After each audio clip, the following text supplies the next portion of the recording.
spotlight's hitting something that's been known to change the weather. We'll kill the fatted calf tonight, so stick around.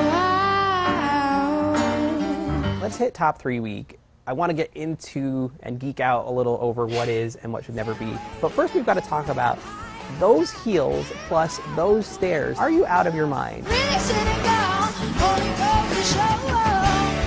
Daddy, be mine, but take it outside. Well, it stings with that outfit, with the fringy black thing. They were going to be some pumps that were American flags. Okay. And they were going to be, but chunky. The heel was going to be a chunk, so I could just plant on those stairs, you know?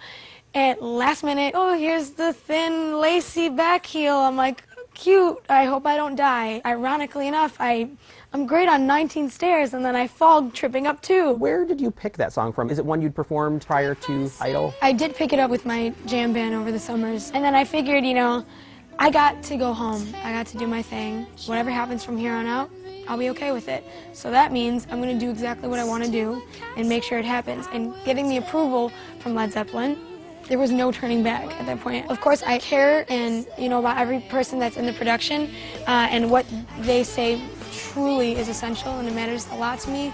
But as far as, you know, this song in particular, I was like, I'm going to do it. And it was one of those songs with a tonal shift. You're starting out, it's very dreamy, it's sort of in an ethereal place, and then it starts rocking out. I like those kind of things, the dynamic. Yeah. As you come down the stairs, when you made eye contact with your dad, your face just told the whole story.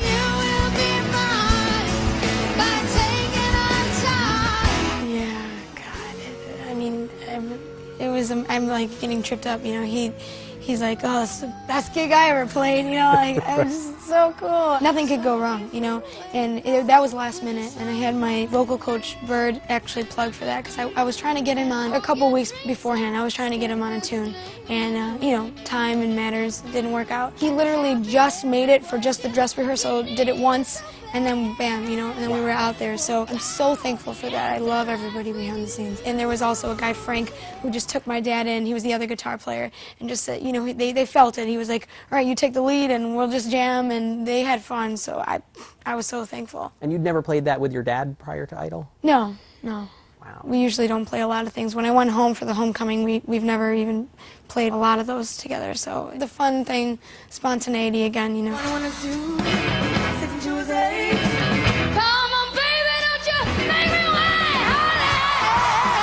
And your sister was up there. Yeah, we got her up there too. I didn't even know she existed before that. Like, we didn't They didn't show her that much. Yeah. Yeah, she's a sweetie. She's 15, looks, you know, a lot older than me, and she plays guitar, writes music, sings as well. Maybe season 15, 16, somewhere in there. She's not that type. She's got her own thing. She's a little folkier than that. She's not your typical 15-year-old. Top 3 week, do you think things might have gone differently had the song order been different? Had you done the Led Zeppelin last? Because to me, that was a weird show, because I thought the show peaked with the Led Zeppelin song.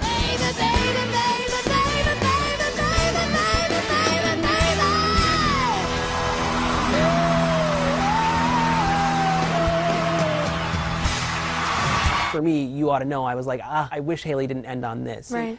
How did you feel about that performance? It's a tongue twister of a song.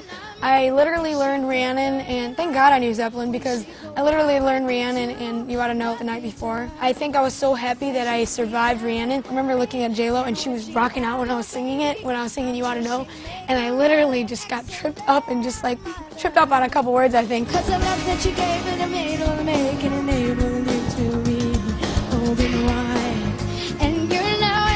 I liked the connection between the words with me and the judges. I'm here to remind you of the best you left when you went away. It's not fair, and all this stuff. So that's cool. But as far as, you know, ending on that, sure. I mean, that would have been cool to end with Zeppelin. Rhiannon, I was just like, I love Fleetwood and the song and Stevie. The words are so abstract. I was like, please don't forget the part about the cat. She is like a cat in the dark, and she is the darkness. I was just like, where am I going to whip these out of? And she is the darkness. Those were the times when I was like, thank God, a minute and 30, you know? Did you think about keeping that performance really small and contained? Because it was very, very intimate at the start, and it kind of built from there. This season, we didn't have a lot of small. Yeah, I don't think it doesn't always need to be here in your face, especially when you got 3 tunes and the other ones are right there all up in the grill.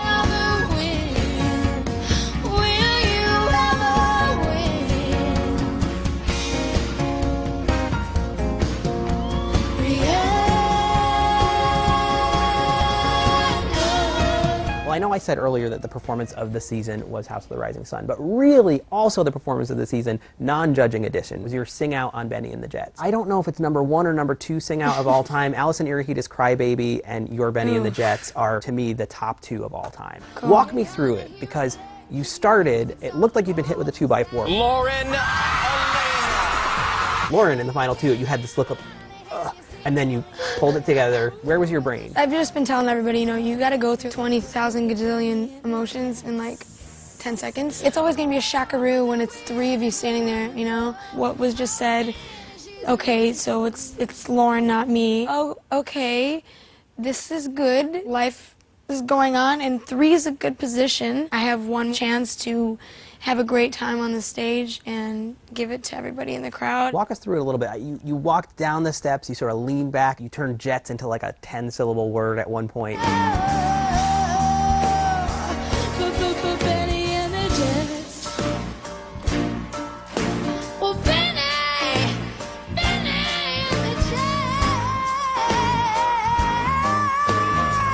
Went up to the judges, you changed the lyrics, you sort of, okay, now I'm done with that portion. It was almost like you moved the judges behind you, like, I don't have to be judged anymore. I'm going down, I'm having a party with the misfit toys. How would you like to be a spotted elephant? Or a choo-choo with square wheels on your caboose? Or a water pistol that shoots jelly? Maybe there's a finale next week, maybe there's not. Yeah, whatever. Hey, we're all misfits too. Maybe we could stay here for a while. I like that a lot. I wish they showed it from the front. I had fun playing with them, like, oh, they're weird and they're wonderful. You know, it was fun playing around with that. Say Randy and J-Lo, have you seen them yet? Wow, but they're so spaced out. Benny and Stephen. Oh, but they're weird and they're wonderful.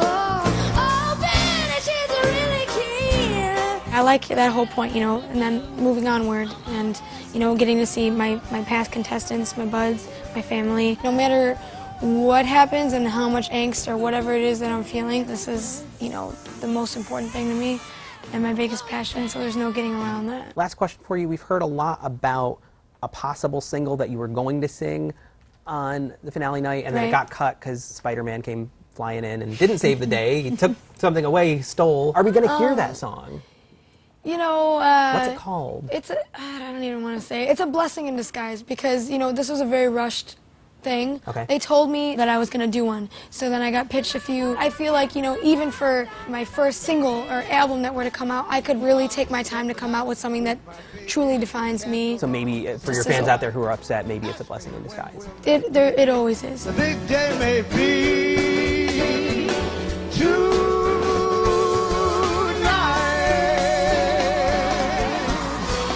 All right. There's always going to be a reason for everything, you know. Que sera. Honestly, I tried doing that song like a million times, but it never happened. I'm just hoping for the best, you know, but que sera, like, whatever will be, will be. Well, we thank you for being the risk taker, and awesome this season. We got to give you a little gift because oh, man. We don't give flowers to all contestants, but we give them to one every season, and you are the recipient of our Idoloonies bouquet. Thank you. So thanks for taking risks. You Thanks guys for are kicking awesome. ass and being the Slayer. Thank you. It's been a pleasure. You guys are great. Benny and the Jets. Well, Benny, Benny, Benny, Benny, Benny, Benny, Benny and the Jets. Benny and the Jets.